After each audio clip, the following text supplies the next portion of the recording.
Excellent customer service is very important. Customers want to feel that you respect them, that you are there for them. Just making sure the customer is satisfied. I like the fact that I can communicate personally, not just over the phone. At the end of the day, they know that they have that one person they can actually call on. You want to treat that person how you would want to be treated.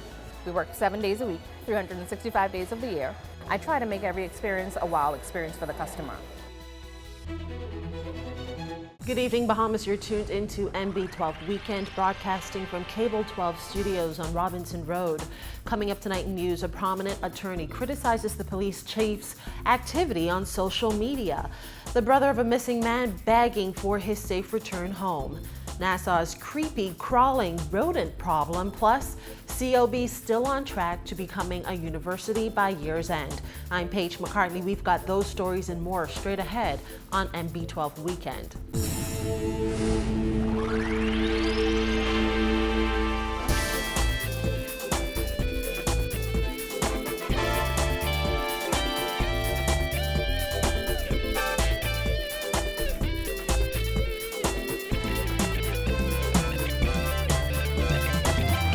Welcome once again to MB12. Attorney Wayne Munroe is calling on Police Commissioner Ellison Greenslade to deactivate his Twitter account immediately, asserting the police chief should focus less on social media presence and more on policing.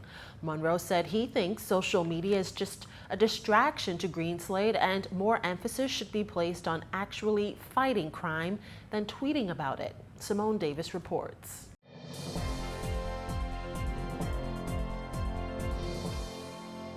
This is the Twitter page of the Commissioner of Police, Ellison Greenslade. He uses it as a platform to alert the public of recent crimes in the Bahamas and also the work that the police officers are doing. However, Munroe says he feels that social media is a distraction to the police chief, as he believes more emphasis should be placed on fighting the crimes and not tweeting about them. The Commissioner of Police said he needs an idea of what to do.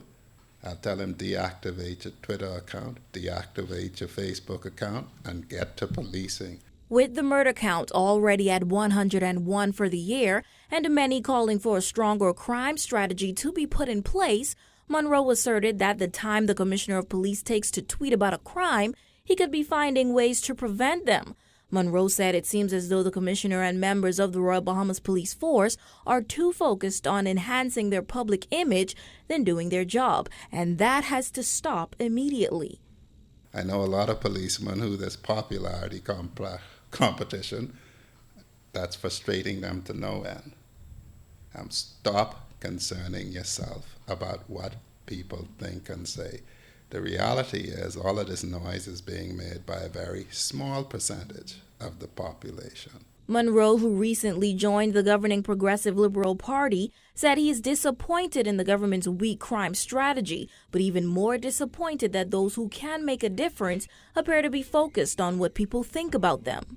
I'm not concerned about what people say. I'm concerned about what they do, and I'm concerned about what is done, what is the effect of what is done on other people and what they are likely to do.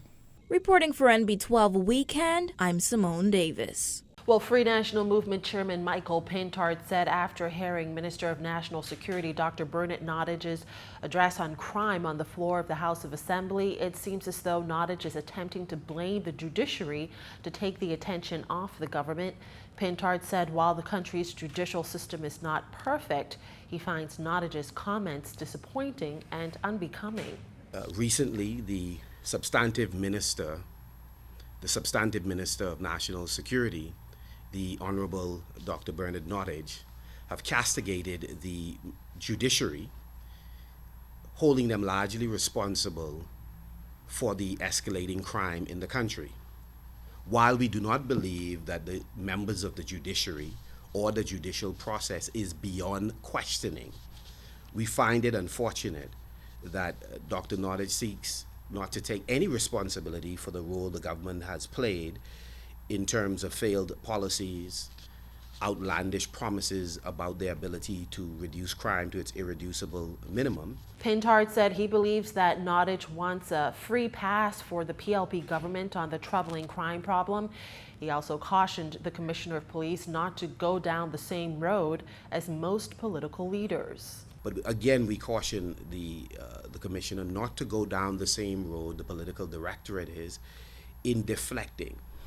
It is important, I believe, for all of us, all stakeholders, to take responsibility for the role we have played or failed to play in the administration of law and order.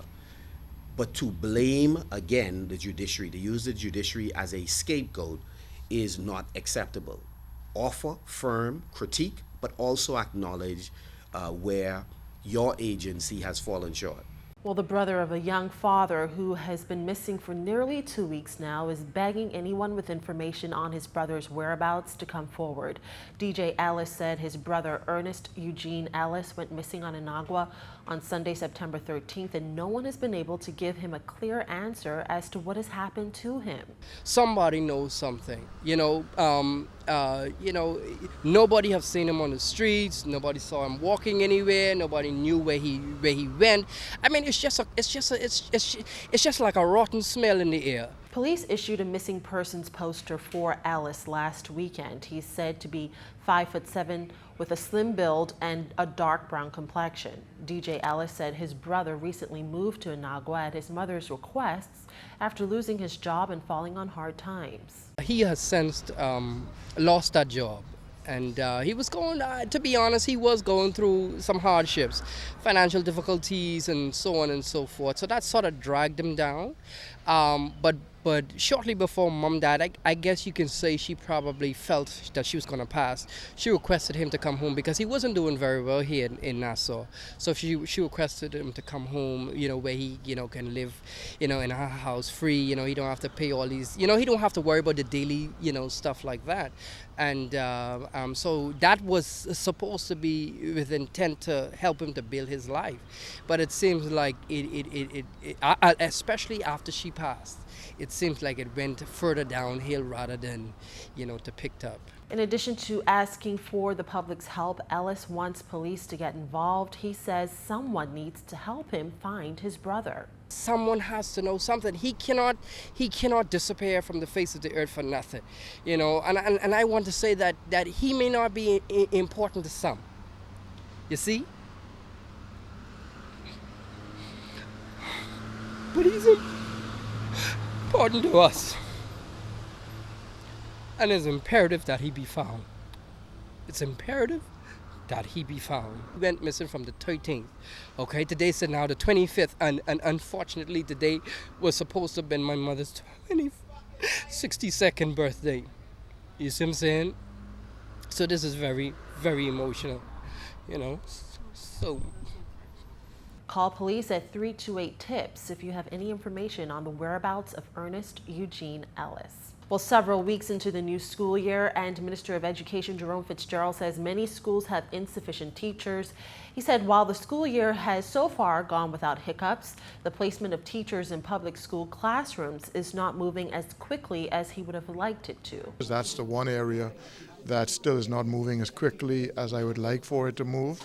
But as the public will be aware that we had a backlog of appointment letters that I just cleared up after 2 years, paid out over $5 million, 1,000 plus teachers, and I have just made a policy that teachers will not go into schools unless they have the appointment letter from the public service, and so we are working closely with them to make sure that system is as efficient as possible. But it does mean last year and this year, since I instituted a policy, that we've started off the school year and teachers have not been in place. Fitzgerald said about 40 teachers have not been placed in schools yet because they haven't gotten their appointment letters. Although they've been identified, the appointment letter has not been done either because of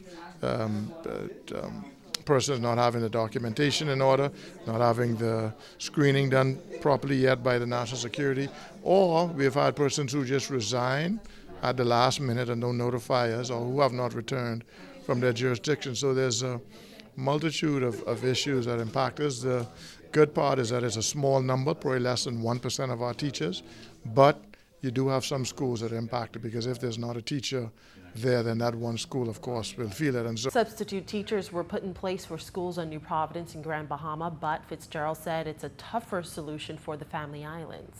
we don't have substitute teachers available, and so we try to do everything we can to make sure those out islands are equipped first and foremost, because we know they don't have the option of substitute teachers. But we're getting that sorted out, and from what I understand, that probably between the end of this week and early next week, we should have everything sorted out. Stay with us when MB12 returns, insight into the struggles young Bahamians face and an update on COB's transition to a university. Plus, later, it'll take more than the Pied Piper to rid Nassau of rats, according to the Department of Environmental Health.